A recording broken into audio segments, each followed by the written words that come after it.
All right, so there's a bunch of possibilities here. This one is a Sonia, which I've always liked. I don't know how new the model is, but the artwork on it is fantastic. Um, this is one that I have some laser cut cardboard parts for, which is nice.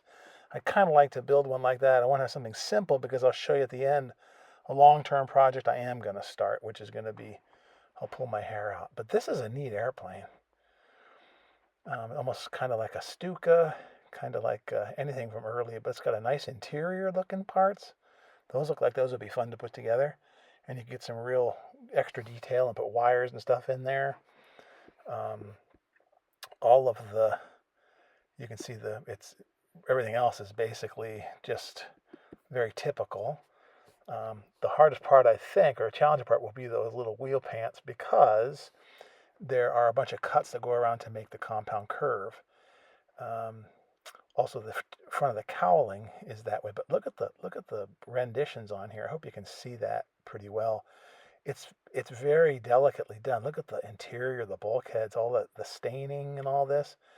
This is very I'd call it Holinsky like. It's really beautiful, and I think look at that. It's all those oil stains. It's all very subtle, and it'll look really cool when it's done. I think I'm not sure because I'm an expert on these, but the fella who does stuff for Herlinsky and paints things and does renders. I think I've done some of these.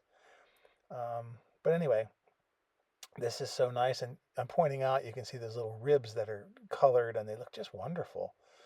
Um, they look really nice. And those are parts that are going to be difficult, I think, for the wheel pants or for there's some other pieces on there that are compound curves.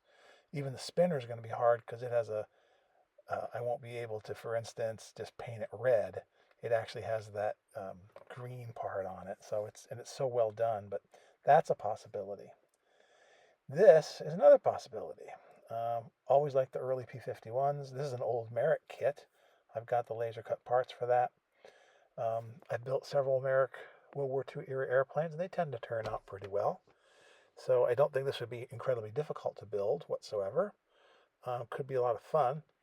Um, And again, the rendering on this, the actual computer drawing, is so much better than what typically you find in like a downloadable Merrick model. They're very just two-dimensional, cartoon-like, and they're great, except you got to really gussy them up yourself, which is fine. But boy, it'd be nice to have this. Just would look so cool, all done. And look at that; looks so three-dimensional. How it's drawn in there. Although that might be fun to actually make three-dimensional. Really neatly done, I mean, it's computer animation. So, that's a possibility. And I just built a World War I airplane, so I'm kind of thinking maybe try something completely different this time. And yeah, Merrick is the fella who designed the model, and that person, whoever that is, I wish I could read Polish, spell Polish, pronounce Polish. That person, they have my vote. They're quite an artist with the computer. And this is something completely different. I got this at the paper model meeting. This is a neat, I've always liked this airplane because I like ungainly, ugly things. But this was a really cool airplane for the time. It's only 1/100th scale, so I'd have to ask Neil about how to put this thing together. But this one is old. It almost looks like it reminds me of like a coloring book when you're little. It's not. When you look at it, it's actually really cool. It's got corrugations that are flat, but they look good. The yellow parts have to be put on the thicker card, and the green parts are sparry like things you bend and put inside. Like that's going to be a wing spar, very much like what Neil builds on his channel. And so this one, yeah, really leaning towards making this one anyway, because I do think it would be a cool one to make. It's very unique. Always thought the airplane was interesting. Passengers were actually in the wing roots, um, uh, flew along in the wings in there. You can see this glass right there at the leading edge of that wing, the interior there. So yeah, right there. So that would be, yeah, it's just a unique looking airplane. I'd never seen one built before, and that could be a lot of fun. And be fun to see how it goes together. And 1/100 scale, I've been saying I want to try one. Well, there's one I could take and give it a shot. Um, and it does look like it looks pretty dang accurate to me. So I like that one. very much. Oh, geez, and here's submarines, my other nemesis. This one's cool. Surcouf, I don't know how to pronounce it. It's a French one, 1/200 scale, and this is neat because it's got these twin battery guns on it, and it also housed an airplane for reconnaissance, like some of the Japanese ones in the Second World War. You can see that that's like a little hangar right there where the airplane goes. So this could be really fun. There's the little airplane right there. It could be fun to put together and make it look cool with that airplane. I also have laser cut parts for it, and or the cardboard. But it's a like I say, 1/200 scale, so it's a little smaller than the some of the other submarines I have, but it would still be neat to put together. I love those twin guns. And then the renderings on this are actually really nice. These things here look like masks. Those are the parts that are the compound curves that go over that turret front end, I guess the mantle or whatever it would be called. And then here it's kind of a greenish, a dark green color on the side with the red underneath. And the deck looks really nice. The deck looks like wood. I must say, it's really cool looking. Here's some more parts of the hull, and here's parts of the aerocraft that go together. It'd be fun to cut some of that out. A lot of it is solid paper because it's very fine, but I like to kind of cut it out and try to make it three-dimensional. But that's a real possibility. I'm trying to get some diversity here. And here, this is the bad boy I'm going to start. My wife gave this to me a couple Christmases ago. She didn't know what she was buying. And I like tanks, but boy, when you look at this puppy, this takes some serious, serious building. This is going to be a long-term project. Each of these, oh man, each of these little steps is a model in and of itself. It does it, yeah, I can't do it justice when you just look at this. All these little parts, they're tiny. It has a full interior. It's got an engine in it. It's got different blowers in it. It's got, of course, the armament, and I think the armament moves up and down. It might even reciprocate a little bit.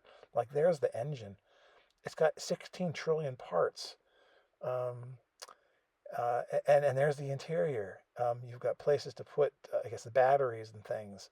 And there's the guy who drove it with his clutches and his steering mechanism. And then you got the gun mantle back here. Um, just detail after detail. And then you see that. And then you sort of decide, life is too short. Each of those things has to be cut out. Those are part of the tracks. Those are the teeth that go up into the wheels. And then all these pieces are all so delicate. And then here's some more nice interior parts, kind of the white sort of weathered areas are really cool. There's a guy named Igor on the paper modelers that builds incredibly beautiful tanks, and his stuff is so gloriously wonderful. Um, yeah, mine would never look like that, but boy, it'd be fun to try one of these. And this is part of my New Year's resolution to build something different than an airplane. So I am going to start this, but this is going to take forever.